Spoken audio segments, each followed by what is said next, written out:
Hi, today in front of me is Samsung Galaxy Xcover6 Pro, and I'll show you how to link or unlink Google Assistant from power button on this device. So now just by press and hold to the power key, we just open the power off menu, and if you wanna use the Bixby, for example, from the press and hold to the power key, we should open the settings application and then scroll to advanced features.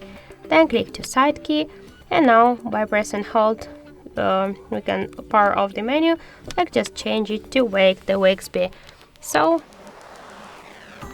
now we can see that the Bixby is activated. We should just sign in here with the email or phone number, or with the Google account, for example, or just with a QR code.